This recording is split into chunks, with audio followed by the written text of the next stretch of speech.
হে আমার মিষ্টি পরিবার, আমার রান্নাঘরে তোমাদের সবাইকে স্বাগত। আজকে আমি তোমাদের সাথে শেয়ার করব পুরোপুরি একটি বাঙালি রেসিপি, যেটা খেতে হবে খুবই সুন্দর। আর এটা কিন্তু কোনো নতুন রেসিপি না, এটা আমাদের সেই ঠাকমা দিদিমাদের আমলের একটা রেসিপি। চলো দেখে নাও আজকে রেসিপিটা আমি কি করি। এটা দেখে চিনতে পারছো এটা কি? এটা হলো কাঁঠালের দানা। কাঁঠালের দানাটাকে আমি প্রথমে কাঁঠাল থেকে বের করে নিয়েছি, তারপর সেটাকে খুব ভালো করে ধুয়ে নিয়ে একদিন রোদে শুকিয়ে রেখে দিয়েছি। এইটারই আজকে পোস্ত রান্না হবে। তার জন্য দেখে নাও কি কি লাগবে। কালো জিরে, পোস্ত বাটা, তেল, হলুদ, নুন, আর সব থেকে ইম্পর্টেন্ট যেটা সেটা হলো কাঁঠালের দানা। আমি পোস্তর সাথে কাঁচা লঙ্কাও বেটে রেখেছি। এবার আমি প্রথমে একটা প্রেসার কুকারে জল নিয়ে নেব। জলটা একটু গরম করতে দেব। জলটা একটু গরম হয়ে গেলেই দেখো ফুটতে শুরু করেছে। ঠিক এই সময়তেই আমি ওই কাঁঠালের দানাগুলো দিয়ে দেব। কাঁঠালের দানাগুলোর যে খোলাটা আছে সেটা তোমরা ছাড়িয়েও নিতে পারো, মানে উপরে যে একটা শুকনো খোলা থাকবে সেটা ছাড়িয়ে নেওয়ার পরেও ভিতরে কিন্তু এরকম লাল লাল খোলা থাকবে। সেটা যদি চাও তোমরা ছাড়িয়ে নিতে পারো, যদি না চাও কোনো সমস্যা নেই। শুধু একটাই সমস্যা হবে, সেটা হচ্ছে রান্নার কালারটা একটু লালচে হবে, আর কোনো সমস্যাই হবে না। এইভাবে এবার আমি এটাকে সিদ্ধ করার জন্য দিয়ে দেবো। আমি প্রেসার কুকারের ঢাকাটা রেখে দিলাম। এবার এটি সিদ্ধ হওয়ার অপেক্ষায় থাকতে হবে। দেখো এখন এটা সিদ্ধ হয়ে গেছে। পুরোপুরি কিন্তু সিদ্ধ হবে না, অল্প একটু কাঁচা কাঁচাও থাকবে, মানে একটু শক্ত শক্তও থাকবে। আমি একটা সিটি পড়ার আগেই আমি এটা বন্ধ করে দিয়েছিলাম। এবার কড়াইতে আমি প্রথমে পরিমাণ মতো তেল নিয়ে নেব। তেলটা গরম হয়ে গেলেই প্রথমেই আমি এখানে একটু কালো জিরে দিয়ে দেবো ফোড়নের জন্য। কালো জিরের একটা হালকা গন্ধ যখন বেরোবে তখন তাতে আমি ওই সিদ্ধ করে রাখা কাঁঠাল দানাগুলো দিয়ে দেবো। দিয়ে খুব ভালোভাবে কাঁঠাল দানাগুলোকে ফ্রাই করে নেব।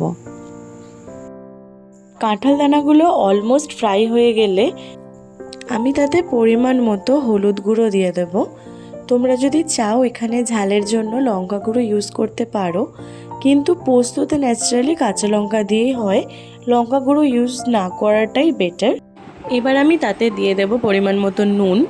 নুন দেওয়ার পর একসাথে আমি এটাকে ভালো করে নাড়াচাড়া করে নেব, নিয়ে আরও কিছুটা ফ্রাই করে নেব। যতটা ফ্রাই হওয়া বাকি ছিল সেই ফ্রাইটা আমরা করে নেব। দেখবে কাঁঠাল দানাগুলো অনেকটা সরু সরু বা একটু শক্ত টাইপের হয়ে যাচ্ছে। সেই মুহূর্তে আমি যখন দেখব পুরোপুরি এটা ফ্রাই হয়ে গেছে আর একটা খুব সুন্দর গন্ধ আসছে, তখন আমি আগে থেকে যে সর্ষে আর লঙ্কা বাটাটা রেখেছিলাম সেইটাতে দিয়ে দেবো। দিয়ে এবার ভালো করে একটুখানি জল দিয়ে আমি ওই বাটিটা ধুয়ে নিয়েছি, মানে যে পোস্ত যে ধোয়া জলটা সেটা দিয়ে আমি এবার বেশ কষতে থাকবো। এখন আমি বেশি এখানে জল দেব না।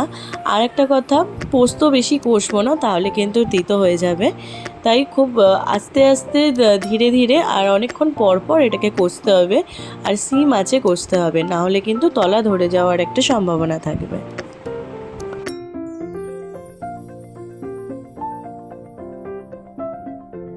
দেখো প্রায় হয়েই গেছে কষা। এবার আমি এতে সামান্য জল দিয়ে দেব। দিয়ে এবার এই কাঁঠাল দানাটা সিদ্ধ হওয়ার জন্য ওয়েট করব। এটা কিন্তু খুব একটা বেশি ঝোল ঝোল হবে না, মানে ঝোল জিনিসটাই একদমই কম হবে। এটা একটু চাপ চাপ কাই কাই হবে, তাহলে খেতে খুব টেস্ট হবে। কারণ পোস্ত যেরকম দেখতে হয় সেই টাইপেরই এটারও দেখতে হবে। আমি ভালো করে জল দিয়ে একটু নাড়াচাড়া করে আমি চাপা দিয়ে দেবো এটা সিদ্ধ হওয়ার জন্য। দেখো প্রায় আমি 5-7 মিনিট এখানে চাপা দিয়ে রাখলাম সিদ্ধ করার জন্য। আমি প্রায় 7-8 মিনিট পর এটাকে খুললাম। দেখো এটা রান্নাটা পুরো হয়ে গেছে। আর আমি একটুখানি চেক করে নিয়েছিলাম, কাঁঠাল দানাগুলো খুব ভালো সিদ্ধ হয়েছে। কাঁঠাল দানাগুলো কিন্তু একদমই গলে যাবে না, একটু একটু বেশ মুখে লাগবে, সেরম অবস্থাতেই তোমরা নামাবে, তবে ভালো লাগবে। মানে কাঁঠাল দানাগুলো একটু যেন গোটা গোটা থাকে, পুরো গলে মেখে না যায়। এবার এই যে একটু হালকা জল জল দেখছো, এটা ফুটতে ফুটতে একেবারেই মরে যাবে। এখন আমি এর ওপর থেকে একটু সর্ষের তেল অ্যাড করছি। এতে ওই যে টেস্টটা একটু খুব ভালো আসবে, একটা ঝাঁঝ আসবে, যেটা বাঙালিরা পছন্দ করে। এবার সর্ষের তেলটা আমি একটু ভালো করে পুরো রান্নাটার সাথে মিশিয়ে নেব। নিয়ে আমি আর সামান্য একটু ফুটিয়ে এটাকে নামিয়ে নেব। জলটা একটু মরে গেলেই এটাকে নামিয়ে নিতে হবে, কিন্তু এটাতে একেবারেই জল শুকনো করবে না, কারণ এটা যত ঠান্ডা হবে তত জলটা কিন্তু আস্তে আস্তে টেনে নেবে। তাই একটু হালকা এই রকম অবস্থায় জল দেখে দেখেই নামিয়ে নেবে। এই যে আমার রান্না কমপ্লিট, তোমরা দেখে নাও আর চটপট এটা পুরো দেখে বানিয়ে ফেলো আর আমাকে জানাও এটা কেমন খেতে হয়েছে। আজকের মতো টাটা, আবার আসবো অন্য কোনো ভিডিও নিয়ে। তোমরাও তাড়াতাড়ি আমার ভিডিওটা একটা লাইক আর কমেন্ট করে দিও। আর যারা আমার চ্যানেলটাকে এখনও সাবস্ক্রাইব করোনি, প্লিজ আমাকে হেল্প করো, একটা ছোট্ট সাবস্ক্রাইব করে দিয়ে আর আমাকে আরও এগিয়ে যাওয়ার জন্য অনেক বেশি চিয়ার আপ করো।